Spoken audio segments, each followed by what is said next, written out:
Enregistrement. Parfait. Bonjour Alexandre, on arrive dans la dernière journée des 16e rencontres actualité de Marx et nouvelles pensées critiques.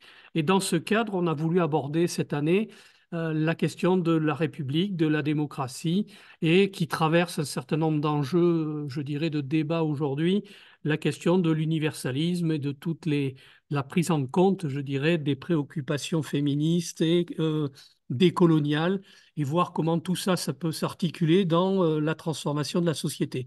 Donc, pour ta part, toi, militant du réseau salariat, tu nous as proposé d'intervenir sur démocratie de point de la supercherie bourgeoise à la concrétisation communiste. Donc, je te passe la parole. Si tu veux rajouter quelque chose pour te présenter, n'hésite pas. Et puis, évidemment, tu as le temps que tu veux pour intervenir dans le cadre du créneau qui a été proposé. En tout cas, Ok, merci pour ta participation. merci. Donc, me présenter plus, hein. Bon, moi, je suis surtout militant réseau salariat, hein, donc une association d'éducation populaire qui fait en gros la promotion du salaire à la qualification personnelle, qu'on appelle le salaire à vie, hein, de façon un petit peu commune. Et voilà pour cette partie-là. Moi, ce qui m'intéressait, quand j'ai reçu ta demande d'intervention là, pour les rencontres d'Espace Marx, je suis resté bloqué sur le premier mot de la thématique, moi, hein. J'ai vu démocratie, je me suis dit, bon, je vais m'arrêter là déjà, et on va déjà essayer de voir ce qu'il retourne avec ce mot. Parce que, moi, comme tu le sais, les mots, c'est assez important, à réseau salarié en général, et pour moi, pour essayer de bien comprendre de quoi on parle quand on prononce des mots, hein, ils ne sont pas performatifs par nature, donc il va falloir qu'on essaye de voir un petit peu ce qu'il retourne. Donc, moi, je me suis focalisé sur le mot démocratie pour essayer de bien comprendre de quoi il s'agit. Et bon, comme chacun le sait, évidemment, la démocratie, c'est la conjonction de deux segments. Donc, il y a la démocratie, donc le démos, le premier segment. Donc, étymologiquement, donc la racine, c'est une racine grecque, qui veut dire donc le démos, qui veut dire peuple. Et donc, la deuxième partie, donc, kratie, donc de kratos, qui veut dire donc pouvoir. Bon, quand on a dit le mot peuple, on le dit souvent, mais je ne sais pas si on le pense bien comme il faut, parce que déjà la première problématique, c'est que la notion de peuple chez les marxistes, c'est une notion extrêmement confuse. Et c'est une notion qui invisibilise les rapports de force et les rapports de production, et qui a surtout tendance à donner l'illusion d'un tout homogène, qui relève de l'abstraction. Parce que c'est clair qu'à l'intérieur de ce mot-là, il n'y a clairement pas la lutte des classes. Donc ça peut poser quand même pas mal de soucis. Et un souci que ça peut engendrer aussi, c'est que du coup, il peut y avoir une récupération notamment de l'extrême droite, qui va avoir tendance à utiliser ce terme-là, donc le terme peuple, sous, on va dire, la, on va dire, la notion de nationalisme, qui va ancrer ce mot dans des abstractions aussi, comme les valeurs de la France ou la culture française. Et ça, ben, si c'est abstrait, c'est pas pour rien, ça ne veut pas dire grand-chose, parce que quand on parle de culture française, ben, je sais que moi, étant militant, j'ai affaire souvent à une militance, on va dire, qui a pas forcément une conscience politique très aiguisée, et on voit bien que la culture française, on voit bien que les valeurs françaises, on prononce ces termes-là, on prononce ces locutions, et en réalité, ça fait appel à peu près rien de précis matériellement. C'est-à-dire que quand on pose la question à quoi ça fait référence, on ne sait pas trop quoi répondre. On sait très bien que même dire la France, c'est déjà compliqué. On sait qu'il a fallu attendre quand même le début du XXe siècle pour avoir une unification de la langue. La langue n'est pas arrivée comme ça. Il y avait des patois, des langues différentes entre les régions, etc. Donc en y réfléchissant, on voit bien que tout ça, c'est un peu du flanc, que ça exprime finalement pas grand-chose. Et surtout, ça nous éloigne évidemment de la lutte des classes.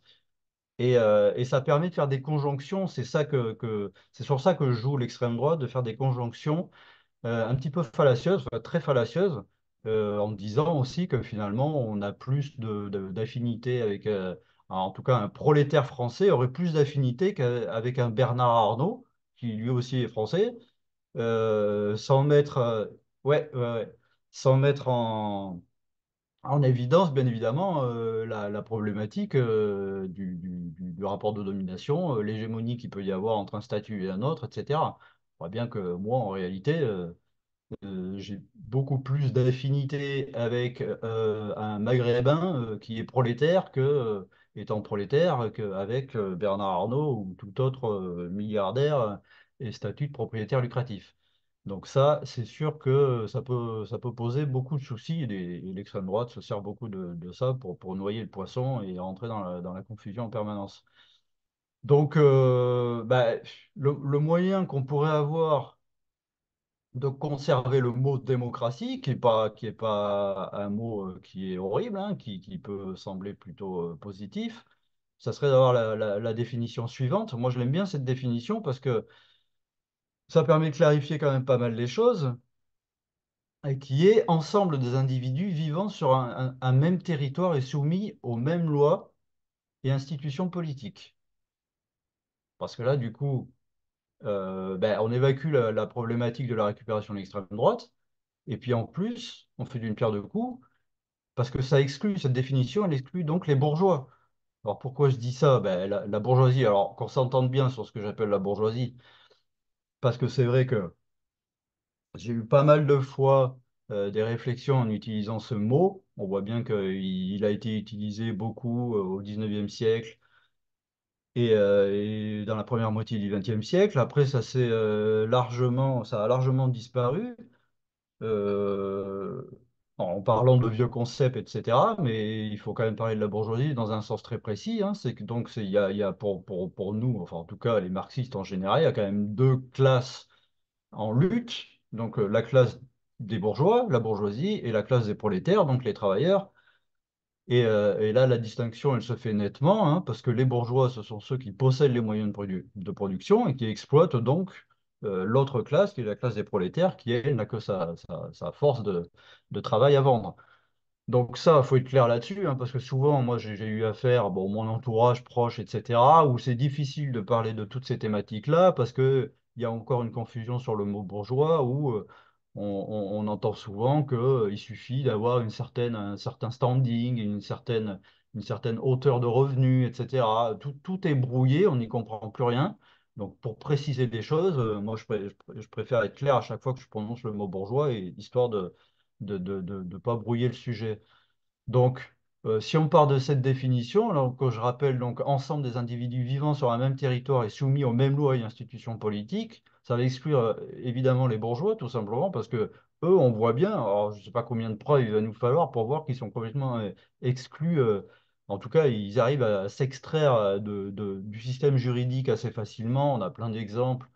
Pour voir ce qui s'est passé avec des Sarkozy, ce qui se passe avec énormément de figures politiques et de figures, on va dire, des plutocrates, hein, je veux dire des capitalistes qui, à chaque fois qu'il se passe un scandale de l'évasion fiscale ou que sais-je, on voit bien qu'ils s'en sortent toujours très bien. Un petit bracelet tout au pire, ou sinon rien du tout, une petite réprimande. Il s'est encore passé un truc là avec le ministre de la Justice, là, du pour Moretti. On voit bien que tout ça, ça continue à rigoler même en étant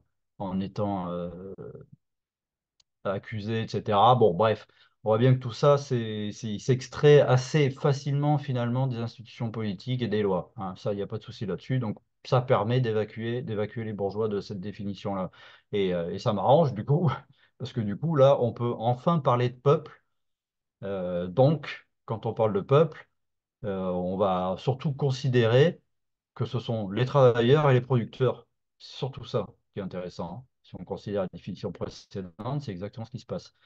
Mais ben, pour parler de la deuxième partie du mot, hein, donc le kratos, donc qui veut dire pouvoir, ben, la question c'est est-ce que ces travailleurs et producteurs ont le pouvoir? Parce qu'on parle de pouvoir du peuple, donc la démocratie, pouvoir du peuple, mais est-ce que les travailleurs, les producteurs, est-ce que ce peuple-là a le pouvoir? Et est-ce qu'il peut l'avoir et comment surtout il peut l'avoir? C'est ça les bonnes questions. Est-ce qu'il l'a, est-ce qu'il peut l'avoir et comment il peut l'avoir? Donc on va parler du kratos maintenant, parce que donc c'est le deuxième segment du mot, donc qui est à mon avis quasiment le plus important, puisque là quand on parle de pouvoir, c'est pas facile non plus de le définir correctement, mais je vais essayer de le définir comme suit. C'est la capacité de décider de l'organisation de la cité. Alors là, quand on a dit ça, La question, c'est est-ce que les producteurs ont le pouvoir de décider de l'organisation de la cité? Surtout dans ce qu'on appelle grossièrement hein, c'est la fameuse démocratie, là, la démocratie, on va l'appeler représentative bourgeoise, finalement. Donc moi, quand je me pose la question, est-ce qu'on a la capacité de décider, est-ce que les producteurs, travailleurs ont la capacité de décider de l'organisation de la cité? Moi, j'ai quand même plusieurs éléments en faveur du non. Alors déjà, on va quand même parler de la confusion qu'il peut y avoir entre donc ce fameux pouvoir et le système électif, hein, donc le suffrage universel. Euh, Souvent, on fait cet amalgame-là. Pour moi, c'est un amalgame, hein, même si c'est pas inintéressant, hein, on va dire, hein, la capacité de pouvoir élire des représentants. Il faudrait que ça soit cadré. Mais les représentants, clairement, ils n'ont aucun compte à rendre envers les électeurs. Il n'y a même pas la possibilité de révocation. En France, ça n'existe pas. Je sais qu'il y a eu cette revendication-là pendant les Gilets jaunes. Bon, on a vu bien évidemment qu'à partir du moment où on quémande des choses, eh bien évidemment, on n'obtiendra que ce que la bourgeoisie veut bien nous concéder. Ça, c'est assez évident maintenant, il me semble, pour tout le monde. Donc ça, c'est déjà un premier problème. Il y a un problème aussi au niveau de l'éducation, parce que euh, on est quand même disposé à déléguer en fait le pouvoir quand on est dans la proposition de l'élection. Voter tous les 5 ans dans la petite boîte, dans la petite urne, et puis s'attendre à ce que les choses changent alors qu'on n'a absolument aucun pouvoir une fois que c'est fait, une fois qu'on a élu quelqu'un, et puis en plus dans des conditions où effectivement on a, on n'a aucune prise, et une fois que l'élu a le pouvoir, il fait bien ce qu'il veut, hein, donc ça on le voit encore maintenant, hein. Donc ça, bah, c'est encore un deuxième élément Puis ça nous déresponsabilise en plus en même temps. C'est-à-dire que le fait de déléguer, ben, on voit bien finalement qu'on ne prend pas la mesure de ce que c'est que le politique, plus que la politique au sens de politique politicienne, que le politique, ce que c'est que d'organiser la cité. On voit bien qu'on n'a pas de prise dessus, et que du coup, bah, on attend finalement les élections suivantes en souhaitant, en rêvant qu'éventuellement bah, ça ira mieux avec le prochain, qu'il y aura plus de vertu avec le prochain personnage, etc. Donc on constate, moi je constate clairement que ça fonctionne pas. On n'a pas d'éducation qui est propice à l'étude du choix des candidats, et on n'a aucune éducation sur l'esprit critique, savoir comme ça analyser si un programme est plus pertinent qu'un autre. Bah, ma foi, je peux quand même donner un exemple là-dessus parce que j'ai quand même une anecdote assez rigolote. Mais moi, j'ai déjà eu une discussion avec une personne que je venais juste de rencontrer, et je lui ai demandé, c'était les présidentielles 2017, et je lui ai demandé, ça m'est resté en tête parce que c'est assez marquant, je lui ai demandé en fait si pour qui elle allait voter pour les présidentielles 2017, et elle m'a répondu Macron. Alors moi, évidemment, je savais très bien que ça allait être la catastrophe si ce type-là allait passer, parce que je savais très bien ce qu'il incarnait. Et donc là, je lui ai demandé pourquoi tu veux voter Macron? Et puis elle m'a répondu parce qu'il est beau. Et je veux dire, quand on voit bien qu'il y a aussi une partie de la population qui est complètement dépolitisée au point d'avoir des critères de choix qui sont bah, d'une superficialité sans nom. Alors je dis pas ça par mépris, hein, je dis ça parce que c'est pour constater que ça existe, et que donc il faut qu'on ait une école aussi qui pousse à la responsabilité, qui pousse à la politisation. On doit comprendre les enjeux. Moi je dis tout le temps que si on apprenait si on était un petit peu plus marxiste dans nos écoles et dans l'éducation nationale, ça aiderait beaucoup, ne serait-ce que d'avoir la notion de la lutte des classes. Ne serait-ce que ça pourrait déjà aider pas mal de choses. Donc ça, c'est déjà un deuxième point sur lequel, bon, bah, moi, je suis toujours en faveur du non. Et puis, il y a évidemment toute la propagande véhiculée par les médias, que ce soit des médias privés ou des médias sous l'égide de l'État. Tous nos représentants politiques doivent beaucoup à la propagande, parce que, pareil, on constate, alors encore plus aujourd'hui, on l'a vu encore très récemment avec les exemples du conflit israélo-palestinien. On voit bien qu'il y a une propension comme ça à véhiculer à peu près toujours le même discours, à pousser les gens à répondre toujours la même chose. On n'a quasiment pas d'espace pour s'exprimer. C'est vraiment très pénible et on voit bien qu'en fait tout ça, quand on dit que c'est de l'information, il faut quand même y regarder à deux fois avant d'être certain que tout ça, c'est vraiment neutre. Alors, à supposer que quelqu'un puisse vraiment être neutre, on voit bien que là, en tout cas, on est bien loin de l'être. Et ça, ça pose encore pas mal de soucis parce il y a beaucoup de représentations du monde, de représentations sociales, qui se forgent et qui se font par la proposition médiatique, hein, que ce soit les médias de presse ou les médias, les plateaux télé, etc. Donc ça pose aussi pas mal de soucis sur lesquels il faudrait réfléchir. Et puis, un autre point aussi, c'est les inégalités. Il n'y a pas de démocratie dans un monde où le capital culturel est drastiquement différent entre une catégorie sociale et une autre. Il y a aussi un problème, le temps de la politique. Le temps de la politique n'est pas donné à tout le monde. C'est évident qu'un prolétaire, le temps qu'il a à allouer, alors déjà, il faudrait déjà qu'il en ait le désir, qu'il comprenne bien l'enjeu de la politique et qu'il en ait le désir, et aussi qu'il, même s'il en a le désir, comme ça peut être le cas autour de moi, bah, moi déjà le premier, parce que moi, bah, je n'ai pas forcément le temps de travailler certains sujets comme je le voudrais, et pour autant j'en ai envie, mais j'ai pas le temps tout simplement parce que je suis complètement acculé en tant que travailleur et exploité. Donc, ça aussi, c'est une problématique sur laquelle il faudrait réfléchir. Si on veut vraiment changer euh, matériellement les possibilités d'une population, en tout cas d'un peuple, au sens où je l'ai défini, capable de décider et d'organiser la société, il faut aussi que ça fasse partie, que le temps de la politique fasse partie du temps du travail. Il faut que ça soit absolument, faut que ça soit absolument présent. Donc, bah, être prolétaire, c'est clairement ne pas avoir le temps, hein. Faut être assez clair là-dessus. Puis il y a une autre problématique aussi, c'est souvent la bourgeoisie, quand elle parle de démocratie, elle fait souvent la confusion, enfin, elle pousse à la confusion entre liberté d'expression et la démocratie. Ça, c'est quelque chose qu'on voit absolument, bah, absolument partout, dans tous les médias. Moi, quand j'allume Internet et que je regarde ce que les gens racontent sur ça, c'est souvent ça qui est mis en avant. C'est-à-dire, on nous dit, oh, on est dans un pays où on a la libre expression, hein. Ben, cette idéologie bourgeoise, enfin, l'idéologie bourgeoise en général repose énormément sur la notion de liberté. Ça, on l'a vu.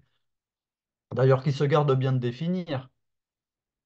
Est-ce qu'ils s'amusent à l'opposé, à l'égalité, on l'avait vu, j'ai toujours comme exemple en tête l'exemple de Macron là, dans la salle de classe je crois qu'il y a un gamin qui demande c'est quoi la différence entre la droite et la gauche et puis lui il répond, alors il répond évidemment ce que tous les bourgeois répondent en général, c'est que c'est qu'on a donc à droite, enfin à gauche, on a l'égalité, hein, donc les fondations des propositions et de la pensée sont basées sur l'égalité, et puis à droite, ça serait plutôt la liberté. Voilà. Bah, alors c'est une distinction, hein, une distinction qui n'a pas de sens, parce qu'opposer ces deux termes, ça veut rien dire. Il faut une situation d'égalité pour assurer la liberté de tous. La liberté de quelques-uns implique indéniablement la soumission des autres. Donc, c'est quand même c'est toutes ces contradictions-là. Il y a tout un tas de paradoxes dans le discours bourgeois qu'il faut analyser. Il faut se poser pour essayer de balayer pas mal de, enfin, dans le champ lexical de la bourgeoisie, il faut quand même balayer pas mal de choses. Il ne faut pas qu'on réutilise aussi le champ lexical de la bourgeoisie, et pour autant, à gauche, j'ai remarqué qu'on le faisait assez souvent. Donc, il faut vraiment qu'on soit vigilant par rapport à ça. Et puis, le problème avec la liberté d'expression, déjà, il y a un problème de base, c'est le déterminisme social, le déterminisme en général. On pense comme on peut, hein, donc le champ des possibles idéologiques, la façon dont on se représente le monde, etc., hein, c'est pas infini. Quand on est dans un environnement donné, c'est évident qu'un fils d'ouvrier Encore une fois, c'est pas du mépris, hein, la constatation qui est appuyée par des statistiques qui sont assez sérieuses. C'est évident qu'un fils d'ouvrier va avoir plutôt tendance à être dans des dispositions réflexives qui sont un peu moins poussées sur le domaine politique, le domaine économique, le domaine sociétal, social, etc. Donc ça, ce sont des choses aussi qu'on peut pas mettre de côté quand on parle de liberté d'expression. Euh, Après, il y a un autre point, c'est le droit de dire ce que l'on veut. Ça ne veut pas dire que c'est pouvoir dire ce que l'on veut. Ça, il faut aussi faire la distinction entre les deux. Avoir le droit, c'est une chose, mais est-ce qu'on a la capacité de le faire? Eh ben, c'est pas si simple que ça. Quand on regarde un petit peu, encore une fois, hein, je vais parler des médias ou des. Là, j'ai un exemple en tête, c'est ce qui s'était passé avec un député France Insoumise, et je crois qu'il s'appelle Louis Boyard ou quelque chose comme ça, qui était passé sur l'émission là, sur C8, une émission sur C8. Je ne vais pas faire la pub, je ne vais pas dire ce que c'est, mais on comprendra bien, je pense. Il avait critiqué en fait Bolloré sur le plateau, et puis il s'est fait quasiment insulter pendant plusieurs minutes.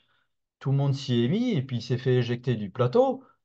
Donc on voit bien que bah, le droit, il avait le droit de le dire, mais pouvoir et la capacité de le dire, on voit bien qu'il y a pas mal de contraintes, des contraintes morales, des contraintes sociales, voire même des contraintes financières, parce que parfois, ce qu'on peut dire, il peut y avoir des représailles juridiques derrière, etc. Donc c'est pas, voilà, c'est pas non plus, il y a rien d'évident à parler comme ça de liberté d'expression, c'est pas si simple que ça. Donc ça, c'est aussi un second point sur lequel il faudrait discuter.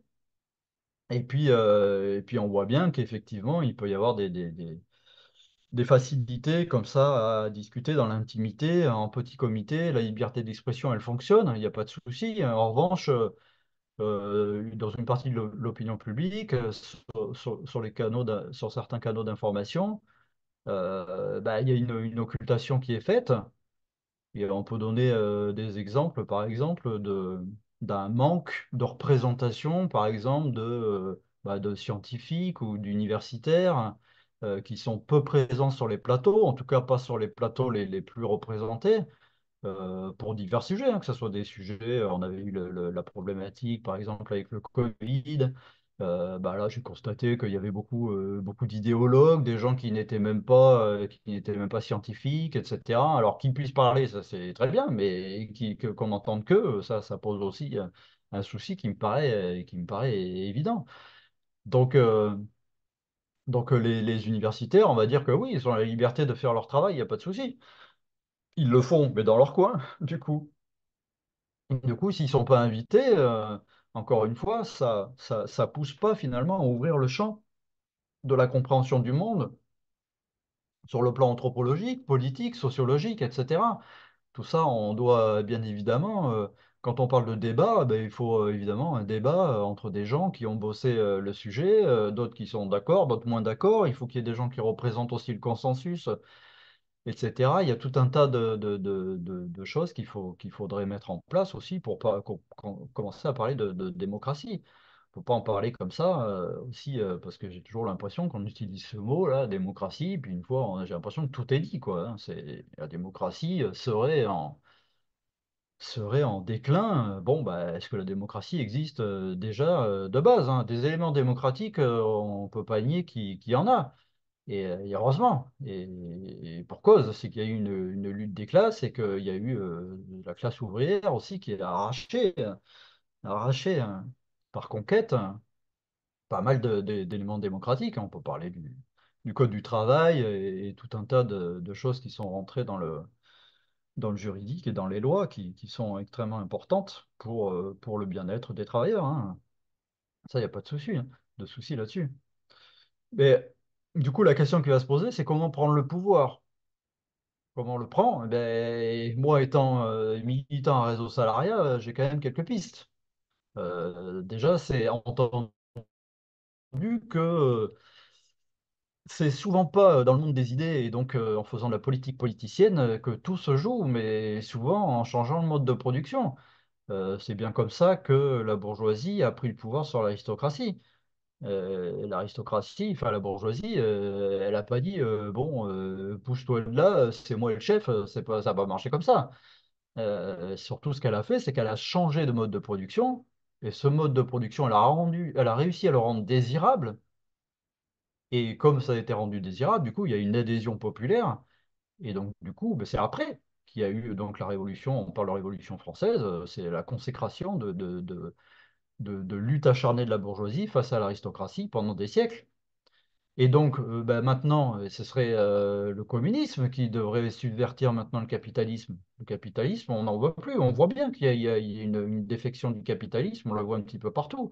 Alors, la problématique, c'est donc qu'il n'y a pas forcément une conscience nette de ce que c'est que le capitalisme, de ce qui nous emmerde vraiment au fond, et puis toutes les conjonctions qu'on peut faire entre bah, nos problématiques quotidiennes, que ce soit sur les lieux de travail ou même dans l'espace public en général, hein, nos problématiques, et corrélées au capitalisme. Cette corrélation ne se fait pas forcément.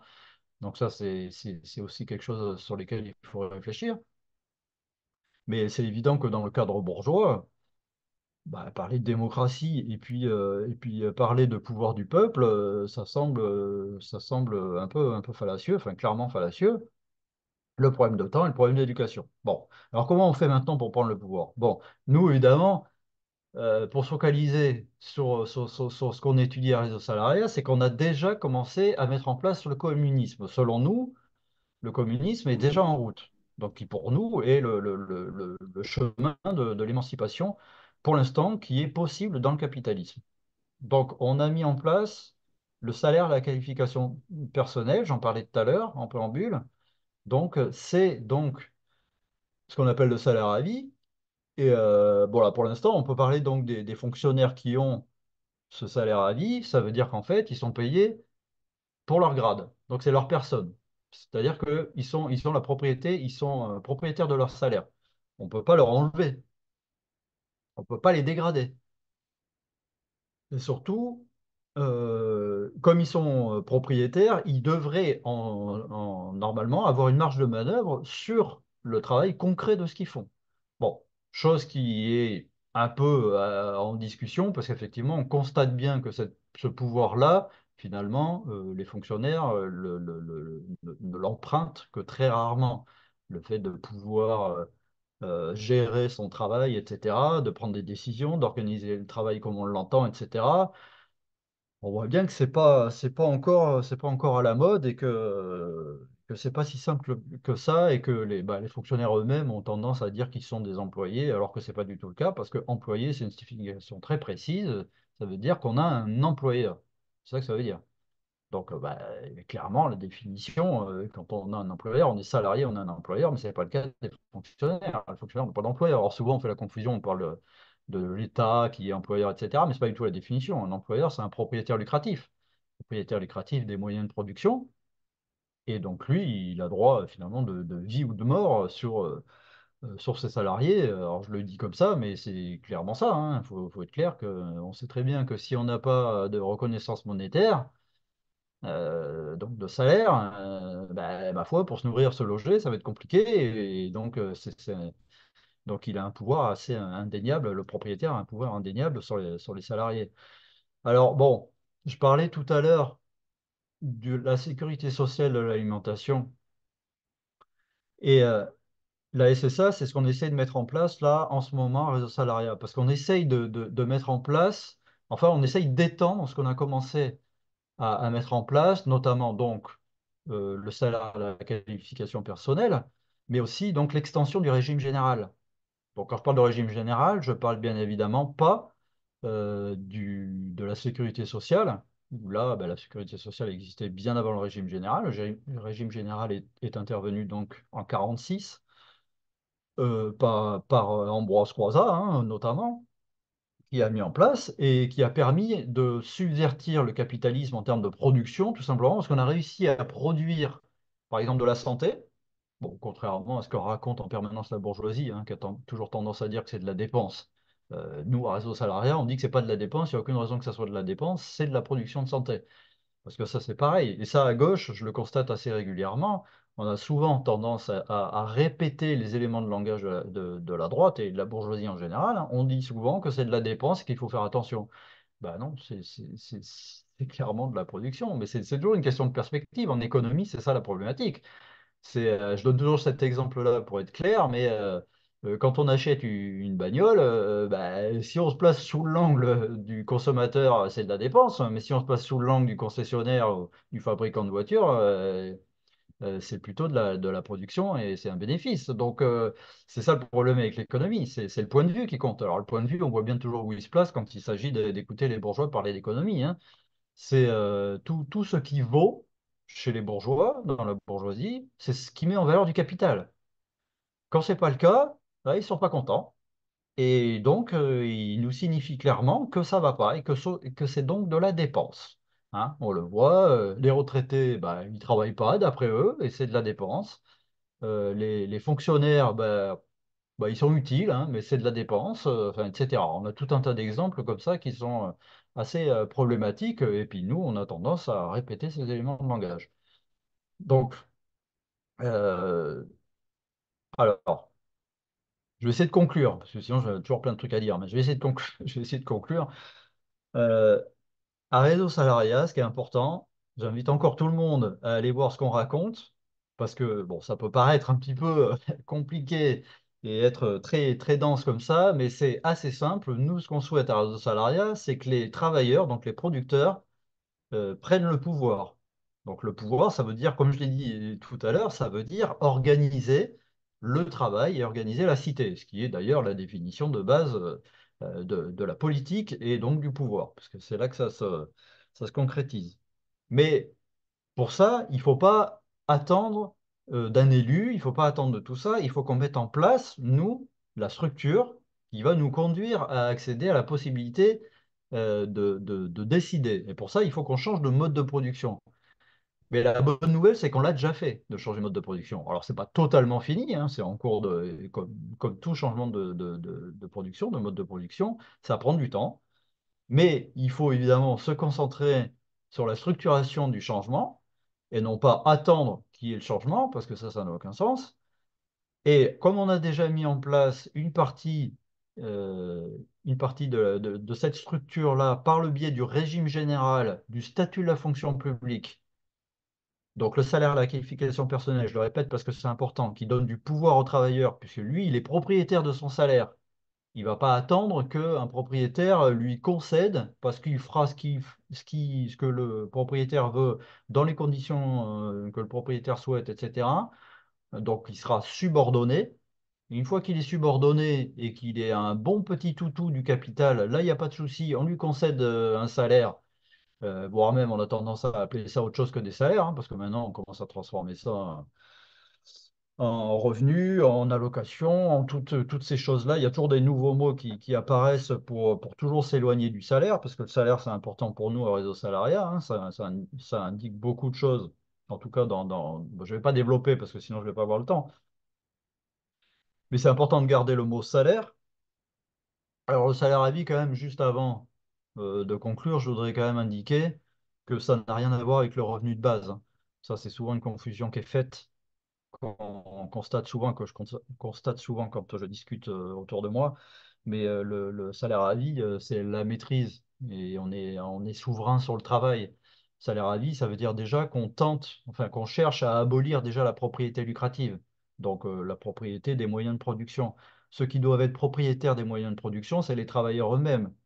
C'est pas des actionnaires, c'est pas des supposés génies entrepreneurs, je sais pas quoi, qu'on entend souvent, hein, tout ce mythe comme ça de l'homme providentiel qui aurait tout créé de A à Z depuis, parce que c'est un génie, je sais pas quoi. Tout ça, c'est bien évidemment encore de la propagande bourgeoise qui nous contraint à penser que nous sommes des incapables et qu'eux sont absolument formidables. Donc non, nous, on sait faire des choses, on l'a déjà prouvé déjà pendant une bonne partie du XXe siècle. On a mis en place des choses, salarification personnelle, la mise en place du régime général, dans lequel on a produit une valeur supplémentaire et de la monnaie, alors soit qui est financée par dans le champ du travail salarié capitaliste, et, parce que c'est là qu'on produit de la monnaie, ok, mais c'est du financement, c'est pas de la production de valeur. Hein. Quand on parle souvent, ça je vais faire quand même une petite aparté là-dessus vite fait, mais quand on parle du salaire et quand on parle du salaire brut et du salaire net, les gens pensent que si on arrêtait de payer si on n'avait plus de charges à payer, les gens pensent que cette partie brute là, c'est un truc qu'ils garderaient dans leur salaire. Or, c'est faux, parce que cette partie-là du brut, ben, c'est pas du tout un truc qu'on a sur notre salaire, puisque c'est pris à la source, hein. Donc, c'est une écriture comptable, tout simplement. Et surtout, cette partie-là, elle existe parce que ça reconnaît le travail, ben, par exemple, des soignants, parce que ça paye la santé, hein, par exemple, ça paye l'allocation chômage, ça paye les pensions de retraite et les allocations familiales. Mais il ne faut pas oublier que nous, on considère que tout ça, c'est du travail. Ça, on pourra en parler aussi peut-être dans un autre temps, mais parce qu'il y a pas mal de choses à dire aussi sur le travail. Qu'est-ce que c'est que le travail, la distinction entre le travail concret et le travail abstrait, etc. Donc, il y a pas mal de choses à dire là-dessus. Mais c'est évident que d'avoir mis ça en place, le régime général, ça a permis finalement de reconnaître du travail qui n'avait pas été reconnu au préalable. Les soignants, ben avant que la cotisation soit mise en place, pour donner un exemple vite fait, c'était bah, l'hôpital tel qu'on l'entendait pendant la première partie du XXe siècle et même bien avant, hein. L'hôpital, c'était surtout un mouroir dans lequel il y avait des bonnes sœurs qui avaient la vocation et qui évidemment n'avaient pas de salaire ni de rémunération, tout simplement parce que c'était une vocation. Bah, et le fait d'avoir mis la cotisation en place et le régime général en place, on a fini par transformer les bonnes sœurs en infirmière, salariée avec un salaire et donc ça permet de transformer les choses. Et là, donc, on est en train de changer le mode de production et donc là, on est en train de subvertir le capital et la bourgeoisie. Et là, on peut commencer à dire qu'on rentre en démocratie. La démocratie au sens où j'ai tenté de le définir depuis tout à l'heure, j'espère en étant assez clair et je vais m'arrêter là. Écoute, merci beaucoup Alexandre. Surtout que ta façon d'approcher les choses, elle est quelquefois plus claire que des fois, nous, on a tendance à les aborder ou à les expliquer. Donc, Merci. c'est une bonne contribution, je dirais, pour s'approprier ces questions toujours un peu compliquées, un peu difficiles. Est-ce que parmi les présents, quelqu'un souhaite soit donner un avis, soit dialoguer avec Alexandre sur les problématiques qu'il vient d'évoquer? Alors moi, je pense qu'il Nadine. y a effectivement une chose qui est importante et que tu avais dit quelque part, c'est les mots qui n'ont plus de sens, qui sont des valises vides: démocratie, liberté, laïcité, individu. Voilà, plein de choses qui sont à redéfinir et qui ont été d'une certaine manière préemptées par une classe au pouvoir qui les utilise et en fait en s'appropriant un sens qui n'a pas de sens. Et je crois que c'est là qu'il faut surtout travailler. Ensuite, il me semble qu'actuellement, il y a deux choses qui sont positives à travailler pour construire quelque chose. C'est ce qui s'est passé pendant le Covid, où l'on a vu et reconnu que ce qui était vital, essentiel, c'était les petits métiers, les petites mains, les gens qui habituellement sont complètement dévalorisés, invisibilisés. Et il y a une reconnaissance de ces gens-là, de ce travail-là, qui après, ça a été éphémère, hein, mais bon, ça a été reconnu officiellement par le président, machin chouette, enfin tout le monde, quoi. Donc ça, c'est quelque chose d'important. Et ensuite, il y a aussi la crise climatique, enfin climatique, écologique en général, où il y a actuellement, il faudrait que ceux qui n'ont pas contribué à cette crise paient plus que ceux qui sont les responsables. Pollueur-payeur, on disait il y a longtemps que ça n'existe plus. Donc voilà, il faudrait inverser les valeurs, c'est-à-dire quelque part, euh, il y a tout un récit derrière qui dévalorise et qui ne donne pas, effectivement, qui ne donne pas les mots aux gens. C'est la pensée clouée de Simone Weil, elle dit la pensée clouée, on n'a pas les mots pour se faire reconnaître. Et je pense que ça, il faudrait une révolution anthropologique ontologique. Enfin, c'est quelque chose qui n'est pas uniquement la question de la classe politique actuelle, parce que la déconnexion avec le réel, le dysfonctionnement des sociétés, ça n'a pas attendu le capitalisme, quoi. Je pense que ceux qui ont construit la muraille de Chine ou les pyramides, ils étaient déjà, il n'y avait pas tellement de justice sociale à ce moment-là, hein. Il y avait déjà au niveau de ce qui faisait autorité quelque chose qui dysfonctionnait. Et je pense que c'est dans ce qui fait autorité actuellement qu'il y a tout un travail à faire. C'est un travail que je fais, mais je ne suis pas capable d'en parler comme ça, là, où effectivement, il faut reconnaître, il faut d'abord comprendre quels sont les besoins, ce qu'on a en commun. Ce qu'on a en commun à la base, c'est-à-dire qu'on a tous un capital génétique avec un potentiel, des fonctions, des besoins. On a tout ça en commun. Sauf que comme on est inachevé, on n'a pas le mode d'emploi. Et le mode d'emploi, c'est ce qu'on appelle épigénétique, c'est-à-dire l'environnement qui nous le donne. Et c'est là que ça dysfonctionne. Et c'est là qu'il y a tout un travail à faire, tout un récit à refaire pour remettre quelque part l'être humain à sa place.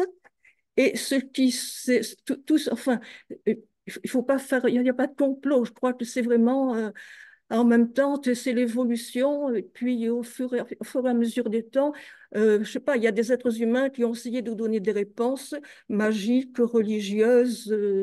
Enfin, ensuite, voilà. Tout ça, c'est pas quelqu'un qui a voulu comploter.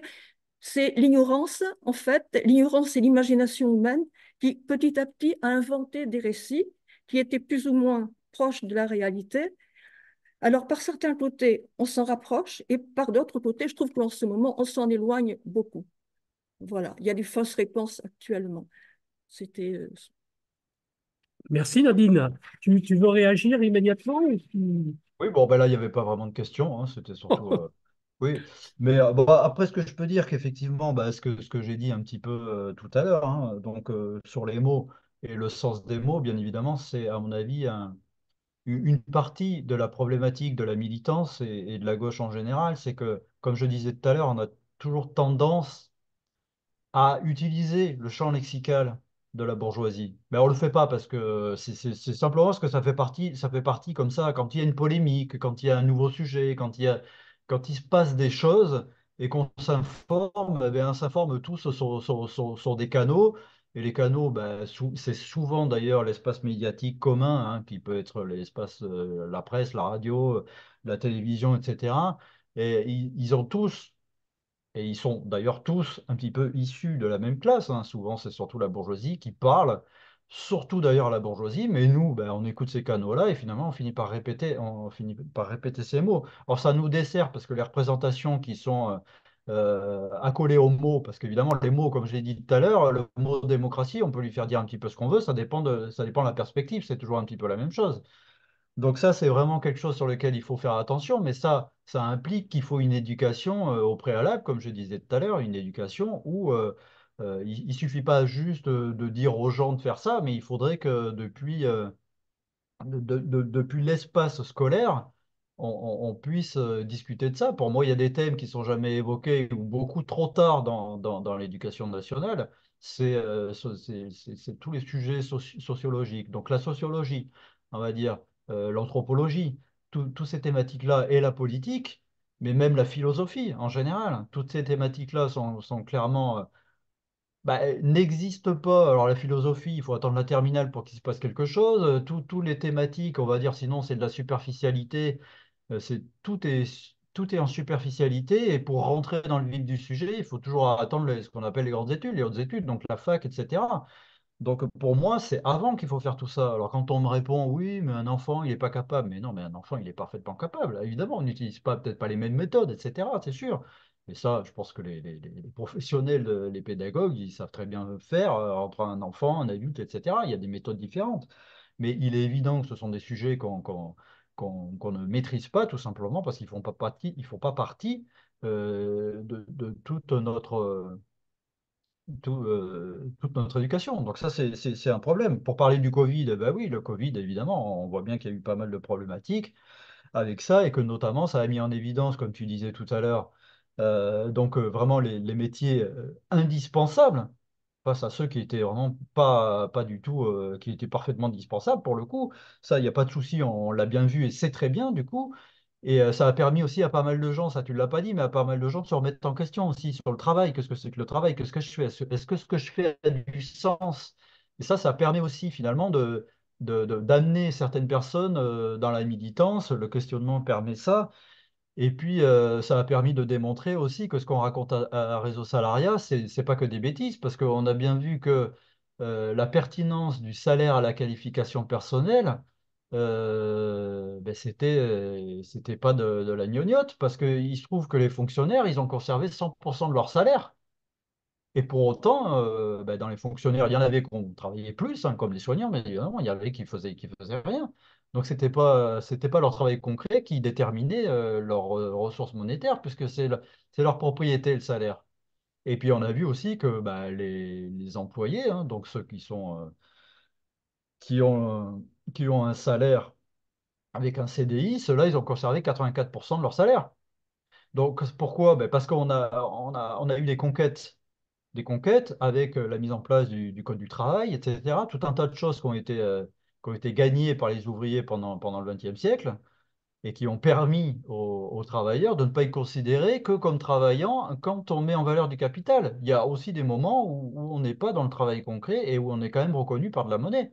Parce que c'est ça qui est important, c'est reconnaître les gens par de la monnaie, ça doit être le préalable. Nous, on postule à Réseau Salariat qu'on est des producteurs qu'on postule être des producteurs par nature. Ce qui fait que du coup, même par culture, du coup. Donc du coup, nous, on estime qu'il faut d'abord le salaire, et une fois qu'on a le salaire, là, on peut faire des choses. Mais s'il faut qu'il y ait que la petite carotte du salaire et de la rémunération, et que c'est le propriétaire lucratif qui en est lui seul juge, eh ben, ça pose un sacré problème. C'est-à-dire qu'on est capable de faire de la merde. Et pour rebondir sur le problème écologique, et tu parlais de crise écologique, eh ben, c'est tout à fait le problème. C'est-à-dire que quand on travaille dans des conditions délétères, qu'on produit, je donne un exemple, on produit je sais pas, on fabrique des produits toxiques, mais si on est employé, on est donc subordonné à son employeur, et donc qu'est-ce qui va se passer si jamais même on a la conscience que ce qu'on fait c'est de la merde, et qu'on dit bah, ben là en fait sur le plan écologique, l'empreinte écologique elle est pas terrible, et on va quand même défendre son boulot et on va continuer à y aller sur son poste de travail.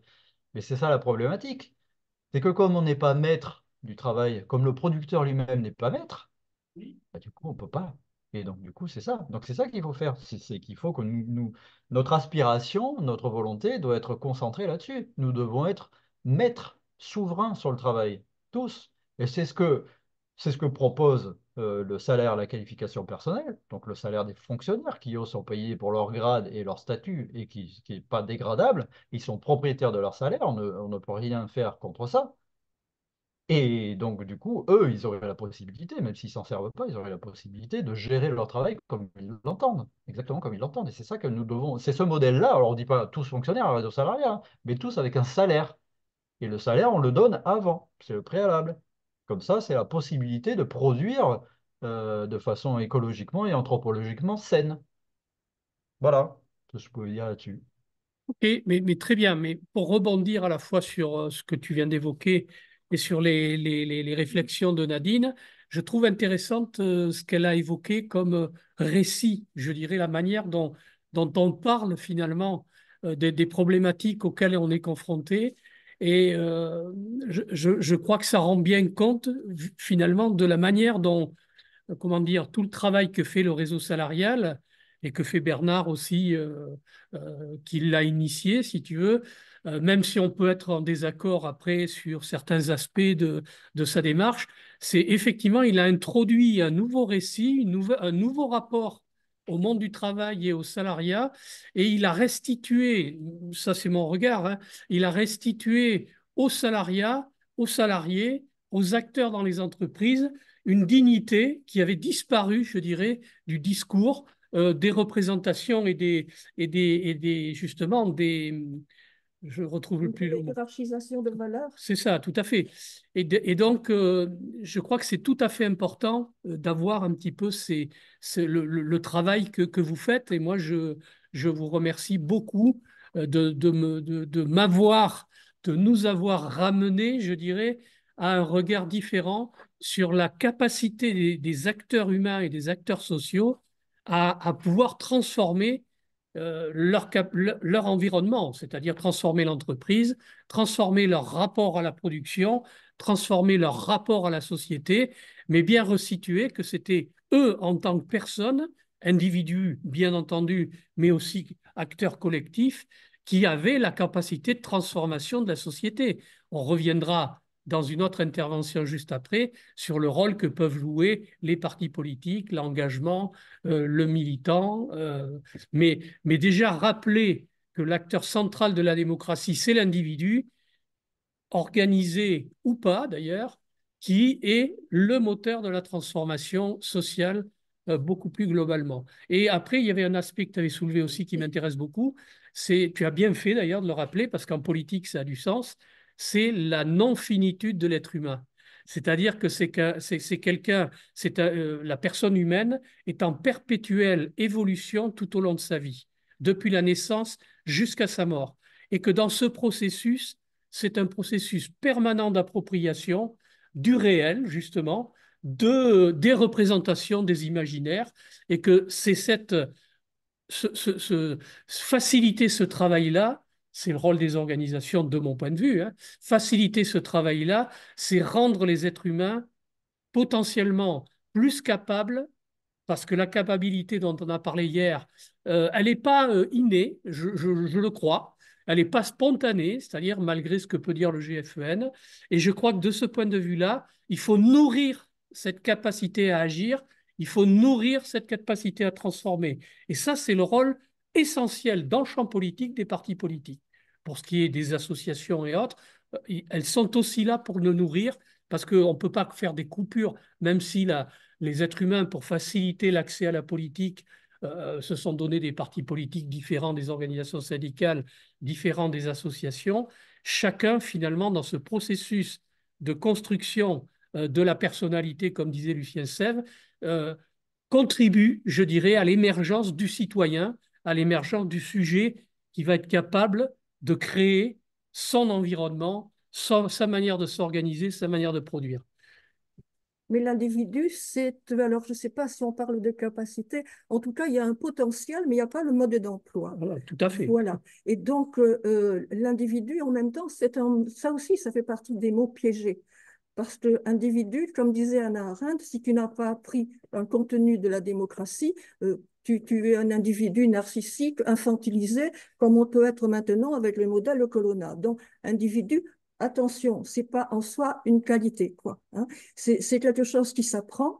Et si on a le potentiel, et si dans l'environnement, on nous apprend le contraire, eh ben c'est le contraire qui va dominer. avoir lieu, quoi. Hein. C'est pour ça, c'est pas uniquement politique, c'est culturel, c'est la culture à la base de notre culture. Et c'est pas uniquement l'éducation verbale, ça s'apprend dans le pré-verbal. C'est la place que l'on donne à l'enfant. Et si l'enfant, comme maintenant, on le met d'emblée devant des écrans, en train de jouer à un truc, où il va avoir un sentiment de toute puissance, ça veut dire c'est pas sa faute, quoi. Mais après, il va être enfermé là-dedans, dans un sentiment, un ressenti qui va pas forcément lui donner une ouverture vers le reste du monde. Et on va se recroqueviller, on va s'enfermer comme ça dans des espèces de comportements qui sont stériles et qui effectivement ne nous ouvrent pas sur le politique, quoi. Voilà, c'est nos besoins essentiels qui sont niés actuellement dans les modèles qu'il y a. Et à la place, on a des besoins artificiels. Et ma foi, les gens, ils font ce qu'ils peuvent, quoi. Hein. C'est une culture bien plus radicale qu'il faut changer que uniquement l'éducation à l'école ou une éducation politique par les partis politiques, quoi. C'est vraiment quelque chose de complètement ontologique, anthropologique, culturel dans le sens le plus fondamental du terme. C'est compliqué. Oui, alors Merci, moi, Denis. oui, Vas-y, vas-y. alors, je suis complètement d'accord sur la malléabilité de l'être humain, hein. C'est évident qu'il y a des dispositions et que tout ça peut être modifié. Et puis on le constate en permanence, hein. Ce qu'on était il y a 20 ans, c'était un autre bonhomme que maintenant, hein, ou une autre femme, hein. Donc il n'y a pas de problème là-dessus. Après, moi, quand je parlais de l'école, je disais pas que ça passait que par l'école non plus, hein. Sinon, bah, je ne serais pas à réseau salariat. je ferai pas de la militance tous les jours. Tout ça, c'est un tout, hein, on est bien d'accord. D'ailleurs, moi, je suis même pas dans un parti politique, hein, pour être clair, hein. Donc, j'attends pas comme ça qu'on change la société par décret. Ça, j'y crois pas du tout, parce qu'il faut d'abord qu'il y ait un préalable, hein. Dire, par exemple, demain, tiens, on va abolir le capitalisme comme ça en 4 minutes en mettant un décret qui abolit la propriété lucrative. Bon, bah, moi, je suis à peu près certain que ça ne fonctionnerait pas parce il y a encore tout un tas de représentations du monde, de représentations de rapports au travail sur les modes de pollution, etc., qui ont intériorisé tout un tas de phénomènes qui ont été offerts par la bourgeoisie et la représentation bourgeoise, sur lesquels on est d'accord, où il y a des adhésions. Il y a pas mal de gens qui adhèrent encore.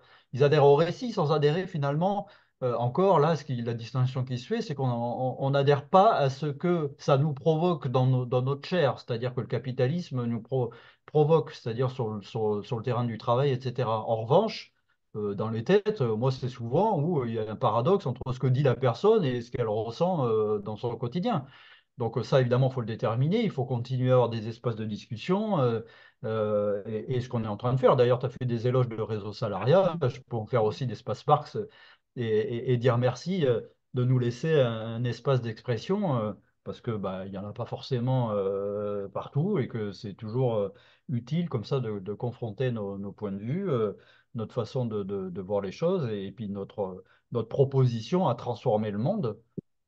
Mais tu disais tout à l'heure que on pouvait ne pas être d'accord avec tout ce qu'on racontait à Réseau Salariat, et je serais curieux Oui, que qu'on a un peut-être échange là-dessus. qu'on ait un échange là-dessus. Alors pas maintenant parce que c'est plus le moment, Bien mais sûr, bien sûr. voilà. En tout cas, qu'on puisse le faire, parce que moi, je suis toujours curieux et puis avide de pouvoir progresser justement. Donc c'est intéressant pour moi encore d'aller en contradiction. J'essaie de le faire moi quand je pense quelque chose, quand je dis quelque chose, j'essaie de me mettre en auto-contradiction en permanence pour voir si ce que je pense c'est viable, est-ce que c'est vraiment solide, etc. Et donc, ben, s'il y a des- Écoute, Alexandre, je prends date pour Voilà, pour une organiser une prochaine fois, réunion comme ça. ultérieure pour qu'on puisse avoir justement un travail spécifique et un échange sur les Ça marche. problématiques que tu développes. Je te Avec remercie plaisir. beaucoup. Avec plaisir, On va passer à l'intervention suivante ça marche. et j'espère que justement on prolongera ces échanges assez rapidement. Et bien, c'est quand tu veux.